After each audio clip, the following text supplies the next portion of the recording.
talk about the controlling process, which is very important. In the previous discussion, we have all covered the controlling, what is controlling, and the importance of controlling. So in this, we will discuss about the process. What is the step-by-step procedure of controlling? So first is set up the standard. Setup of standards, जिसमें क्या होता है, हमें target set करना है कि जैसे suppose we have to complete the 10,000 unit in a month. So we had set the target. So that is standard. Standard means the target of the yardstick against which the actual performance is measured. To measure something, we have to set a target first of all. तभी तो हम measure करेंगे. For example we have set that we have to gain 90% marks in the exam, and so we set the standard. According to that, we will start working according to that. Okay, so that is the standard which we had made. So that it will help us out to compare with the actual performance we had got. Okay, the standard become basic of the comparisons, and the managers assess the following standards. So the standard must be achievable.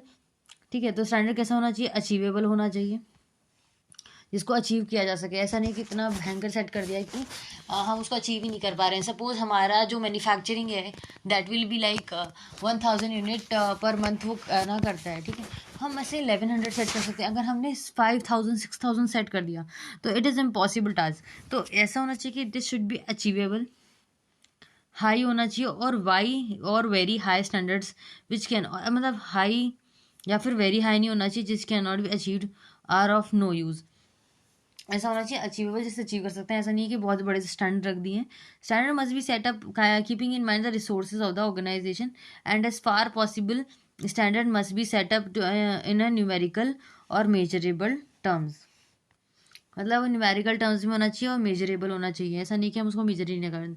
Standard cell 10-20 lakh per annum, तो standard profit 4 lakh. ये एक example दे रखा है, जैसे आप पढ़ सकते हैं. That is not that much difficult, but it's a theoretical part, so you can also cover this. So basically ये है कि जो स्टैंडर्ड है हमें अचीवेबल करना चाहिए. ऐसा नहीं है कि जो अचीव ही ना हो सके, ऐसा स्टैंडर्ड सेट कर दिए. नेक्स्ट है मेजर परफॉर्मेंस. अब हमने क्या कर दिया, स्टैंडर्ड सेट करने के बाद अब उसको क्या करेंगे, मेजर करेंगे. After setting up standards the performance of the employees is measured by evaluating the actual work done by the employees की. अब उसको मेजर करेंगे उन्होंने अब कितना काम किया है ना. When the performance can be measure numerically, then it is very convenient to measure the employees performance. अगर उसको न्यूमेरिकल टर्म में बेसिस कर ले, जैसे हमने कह दिया कि हर एम्प्लॉय जो है 20,000 जो है इसको यूनिट को प्रोड्यूस करेगा. ठीक है, तो ये न्यूमेरिकली टर्म्स में हमने मेजर कर लिया, तो it is very easy to जज, टू कंपेयर द परफॉर्मेंस, है ना. measure the performance, which measures the performance quantitative as well as the qualitative aspects of performance, is kept in mind. इसको ध्यान में रखा जाता है. This is why while measuring the performance quality standards are also measure. Certain quality parameters are fixed. अब कुछ क्या होता है, क्वालिटी स्टैंडर्ड जो है फिक्स करते पड़ते हैं. When the numericals of rejections और sales return increases, it indicates low standards of quality. ठीक है, सो अब उसको क्या कर दिया हमने, मेजर कर लिया. Next is comparison. अब हमें जो है एक्चुअल टास्क जो है मेजर करना है, जिसमें क्या होगा, जो हमने स्टैंडर्ड सेट किया था उससे हम क्या करेंगे, एक्चुअल परफॉर्मेंस को कंपेयर करेंगे कि कितना डिफरेंस आ रहा है. ठीक है, the managers actually compares actual performance with the planned performance, with the किससे, स्टैंडर्ड वाले से. ठीक है, if there is match in both, then the controlling functions ends there only. अगर वो दोनों जैसे सोचा था हमने वैसा ही सेट हुआ, जैसे सपोज 11,000 यूनिट जो है मंथली बेसिस पे हमने टारगेट सेट किया कि हमें ये प्रोड्यूस करना है, और वो 11,000 हमने प्रोड्यूस कर दी at the month end only. ठीक है, within a month. So controlling function यही खत्म हो गया. But the mismatch, then the deviations, then the managers try to find out the extent of deviation. पर अगर ऐसा नहीं हुआ, सपोज 11,000 का ही था और हमने 8,000 ही हुआ है. ठीक है, तो क्या हो गया, ये डेविएशन आ गया ना, कि 11,000 करना था और 8,000 हुआ, मतलब 3,000 का डिफरेंस आ रहा है. तो there is a major difference. So so वो क्या हो गया, एक तरीके का डेविएशन आ गया इसके अंदर, जो हमने सोचा था वैसा नहीं हुआ, जैसे स्टैंडर्ड सेट किया था वैसा नहीं हुआ है। If the deviation is minor then it should be ignored. देखो अगर वो 11,000 से लाइक 10,900 है तो इट कैन बी इग्नोर्ड कि हाँ भाई लगभग हम पहुंच ही गए हैं, तो सो ही बचा है। But if the deviation is more than the next the timely actions must be taken. पर अगर जैसे कि मैंने आपको इससे पहले बताया था कि 11,000 से अगर 8,000 का है तो उसमें 3,000 का डिफरेंस ज़्यादा है, deviation is very major, then we have to take the strict actions against it.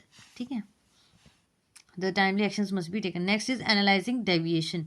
अब उन्हें एनालाइज करेंगे। The top notice management about the notice of top management, a range of deviation should be established and only case beyond the range should be brought to the knowledge of top level management.